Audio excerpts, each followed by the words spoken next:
that correlate to my character today? I don't even know if it does. But a lot of times now I find myself watching things like Sherry Martel, which is before the Attitude Era, of course, Luna Vachon, people like that who I feel like really stood out and also didn't really necessarily served.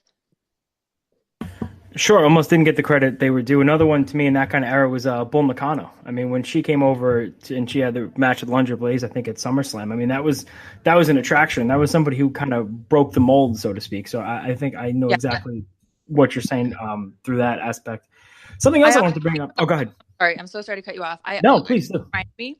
I often think about that, about Bull Nakano, and I think about people who, they hated her, whatever, they loved Alundra Braze. Now it's really cool to like Bull Nakano. And now I see a lot of people that are like, yeah, Bull Nakano. And they like have Bull Nakano shirts, which is awesome. But it also kind of makes me sad in a way, because I just think about like when she was wrestling, and when she was in her prime and she's in WWE and everyone's like, meh, you know what I mean? It was a different time, obviously. But Yeah, it and just makes me sad. I think back then it was more like patriotism than anything. Bull Nakano was obviously from Japan, so they booed her because they were, she was wrestling Alundra Blaze. Meanwhile, I mean, no disrespect to Alundra Blaze, who's done so much, but Bull Nakano's resume is like it's a book's worth. So at least at this point, I think it goes, that goes to say like a lot of wrestlers of that era, but at least at some point, I mean, thanks to the WWE Network, you can look back and you can appreciate, their work. But she's kind of in the same vein to me as Sherry Martel and Luna Vachon. They weren't the Miss Elizabeths of the era where it was women were like dainty almost, like when Miss Elizabeth took like she got hit off the apron. It was a big deal. I mean, Alundra Blaze and Bull Nakano killed each other. So I know. ushered in it definitely, and she was, almost the origination of the Japanese strong style. So it ushered in like a new generation. I feel like, which was kind of put on hold almost during the Attitude Era. And then through Impact and whatnot in the Knockouts division and even early Ring of Honor kind of helped to evolve into what we're getting into today. So I think she deserves a lot of credit in that aspect. Oh, yeah. You mentioned MMA training, and I think I don't know if it's very well known. You had your first MMA fight December 2015, correct? That is correct. Is that your only MMA fight? That was my only MMA fight. Shortly after that, I was signed to Impact, and I decided that it probably wasn't a good idea to take another fight. I would still continue with my training, but taking a fight increases the risks of being injured and would obviously deter the plans that they had for me. So I decided to not take another fight after that. How often are you still? I mean, you still training MMA and professional wrestling, or? Yes, I would say a lot of times it's more MMA and not pro wrestling at all, to be honest. It's more of just my MMA training just goes into what I end up doing in the ring and movement and whatnot. And I think that's so obviously so popular today. I mean, almost everybody is doing straight arm bars and things like that. There's too many of those. Yeah. Well, now everybody's an MMA fighter, right? I mean, that's kind of oh my gosh. Kind of the thing. I literally just said that in an interview not too long ago. I don't know if they're going to use that footage, but I was like, everyone's an MMA fighter now. Like they did Taekwondo once when they were like 5 years old, and they're like, I have an MMA background. I'm like, okay, sit down. No, you don't. Like, when did you start watching MMA? I'm sorry? When did you start watching MMA? Oh man, my brothers got me into it. I was already wrestling at this point. So even when I think I might have been wrestling for like 5 years when I really started watching it. So that would have been maybe 2013. My brothers got me into the gym, and then I really just fell in love with it from there. Well, let me ask you this. It's a sticking point with me, and it bothers me, and I bring it up. And people kind of think I'm critiquing. I've trained Brazilian Jiu-Jitsu for about 10 years. So when you see wrestlers try to apply MMA moves in the ring, I feel like maybe not everybody should be doing that style. Is that fair to say? I agree. I think that it's weird. Like I'm torn because I understand it on one hand, because it's like, well, they're applying a lot of things that they don't really know how to do in real life outside of MMA. But then there is a part of me that it is irritating when you see someone who tries to act like they have an MMA background and they don't. Like, especially now that there are so many people who do or did MMA in wrestling, like let them do that because they know how to do it well, and you like stick to the rest. I don't know. It's just people. I guess I just hate like people who are like fake badasses. I guess like they try to act like they're tough, and I know that they're not.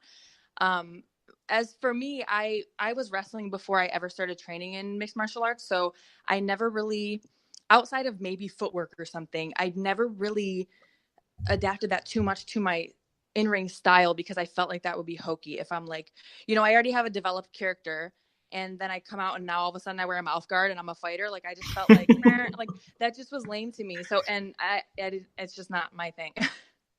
I'm so glad you said that. I think that's I completely agree with you. Let me ask you: when you train jiu-jitsu, do you train gi or do you train no gi? I am no gi, and I know some people frown upon that. No, all the way, all the way. I'm with you on team no gi because listen, you get Oh into a fight yeah, in the street, nobody's going to be wearing their pajamas in the street. Let's be honest here, you know. I got a gi for Christmas. I want to say maybe like I don't know 4 years ago or something, and I was all excited to start training in my gi, and then I wore it like once, and I'm like I don't wear this. It's like really hot. I'm really uncomfortable. And then you got to wash it literally every day. Oh yeah. I know. We're on the same page. I know exactly what you're talking about. All right, listen. Let's get to why we're here. So we can let you go. Shine 52, July 20th. There's a certain a Brandy Lauren who's been mocking you. Is that fair to say? She's been doing the whole pinky up thing, and then Shine 52, July 20th. You made your return. Tell us what led up to that and what that experience was like. Because watching that live on Fight TV, the crowd went absolutely crazy. Oh yeah, that was a fun time. I mean, Brandy Lauren and I have had a little bit of conflict before I was injured. So I guess she took it upon herself to just continue that while I was gone. I guess she felt like safe. I don't know. So I was out of the picture and she kept doing the pinkies up and the I'm the classiest, blah, blah, blah, whatever. And honestly, I don't pay attention to her, but fans kept tagging me in all this stuff that she's doing. They're basically like telling on her because, they got my back or whatever. But so yeah, July ended up, honestly, I got cleared like right before that, like cleared to, if I got hit in the head, I'd probably be okay. Like I was off blood thinners for maybe a couple weeks. So I was okay to maybe be in a physical altercation. So that's how I ended up there when I did. And now I have her in the first round of the tournament coming up this weekend. So it's like poetic justice. Well, before we get to the tournament, speaking of fans tagging you and things, there's another professional wrestler who happens to be in the WWE who loves to do the pinkies up now. I know a lot of your fans took to Twitter to let you know that certain Charlotte Flair kind of adapted that style and looked eerily similar to your look. Is that something that bothers you? How do you take that? Oh, I thought you were going to say Noam Dar. Because he does pinkies too.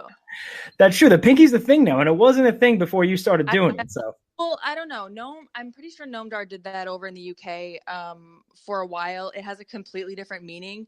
You'd have to ask him about that. But yeah, my understanding is the pinky thing that Charlotte and Becky were never doing a pinky, is what I'm told. They were doing a teacup, if you will, for I don't know, tea time. I'm not really sure. I mean, tomato. It sounds like the one sweet, two sweet kind of thing. But spilled tea. That's what it was. Spilled, like I'm not really clear on it, but yeah, I mean, whatever. We all have pinkies, right? Yeah, that's fine. They could do that. I didn't invent the pinky. I didn't invent feathers, so people are free to do whatever they want. It's just, sometimes you notice similarities, and I like to call them like I see them. I mean, similarities. Some people say copying. I'm not here to throw stones, but yeah, that's not what my tweet said a year ago. That's all I'm saying. So, listen, getting to this Saturday, I'm going to break it down for people real quick. It's you, Brandy Lauren, Ivelisse, Stormy Lee, Santana Garrett, Mercedes Martinez, and Candy Cartwright. 8-woman tournament, all in one night. The winner becomes the Shine champion. Out of all those women in that tournament, who have you been in the ring with and who haven't you been? Let's see. I've been in the ring with Brandy. I've been in the ring with Mercedes Martinez, Santana Garrett. I don't believe I have ever wrestled Candy Cartwright. Now I'm trying to remember if I wrestled the other ones. Priscilla Kelly, I have been in the ring with once. I wrestled her at Evolve. Oh, okay. And you, I'm just going to cut to the chase. Who do you expect to face in the finals? in the finals, oh man, I need to like see the brackets.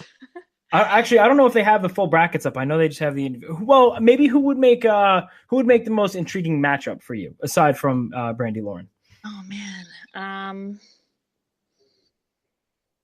I want to say, I mean, my match with Santana, I think it was Shine 29 for the championship, was one of my favorite matches I had in Shine, aside from losing. But other than that, like the build up to it, the atmosphere that night, everything else was my favorite. I think that it would be interesting to wrestle her again under these circumstances. I also feel that I'd be interested to get in the ring with Priscilla at Shine, and I'd also be interested to wrestle Ivelisse. Ivelisse and I have only wrestled once in China. I don't think we've ever been in a singles match other than that. Well, I mean, with the 8 women in this tournament, there is no bad matchup. You really can't go wrong watching this. And, you were in the first ever Shine event, I believe. It was Shine 1. You were in a tag team match. It's 6 years later. It's 52 Shine events later. What do you think differentiates Shine from the other organizations right now? Oh, man. It's almost hard to say because I feel so out of the loop right now. Like my last time in Shine was when I made my return, and it almost feels like a completely new place to me because, I mean, I've been in Shine since day one. So Yes. locker room is completely different right now from what it used to be. I think you and Mercedes. I think Mercedes Martinez was on the Shine 1 card, and maybe those are the only you two are the only ones on Shine 53. So that means you guys have some staying power. Let's be honest. Yeah, I mean, one thing that I've always loved about Shine is that it's very storyline driven. And there are a lot of all women promotions, it seems right now, at least more than before. And Shine seems to try to strictly. You ever watch Nickelodeon? Oh, Stickly? Absolutely. Strictly, that's what I was just thinking of. Anyway, you know what I'm trying to say. Strictly stick to storylines, and that's where I feel like I thrive. I mean, you can always tell a story in just one match. I get it, but I love just being in a storyline. I love that. I love trying to just get creative with it and do fun stuff like that. Like I loved my feud with Jessica Havoc and Shine, where we feuded for almost a year, I think. And there's just so much to do with that, and I love that. And so that's one thing that I've always loved about Shine. Yeah, and I think anybody who's followed in the last year and a half, they've done exactly what you said. They put together great storylines, but even more so, they put together great cards. It's like 2.5 hours, almost 3 hours long. It's all action. It's nonstop. This weekend, Shine 53. You could find it on Fight TV. You could find it on WWN Live. Allysin, where can we find you online? Twitter, Instagram, MySpace, Friendster, whatever it might be. Where do we find you? Oh man, I wonder if my MySpace still works. For now, you can find me on Twitter and Instagram at Sienna. That's currently my handle still for now because that's how I'm verified. And Facebook, I have facebook.com/Sienna AK47. And I think that is it. Oh, I also have a Patreon, patreon.com/Allysin Kay. So I have exclusive content on there, reoccurring merchandise if you're into that. So check it out. And don't forget ProWrestlingTees.com. Search Allysin Kay on there. Buy a shirt and say the All Night Long Wrestling Podcast sent you. Listen, we are so stoked for Saturday. We can't wait to be there. It's going to be a great show. We wish you nothing but the best of luck, and we really appreciate you hanging out with us on the All Night Long Wrestling Podcast. Thank you for having me. I'm excited. I will see you guys Saturday. Sounds good. See you Saturday. Thank you, Allysin. Bye. Bye.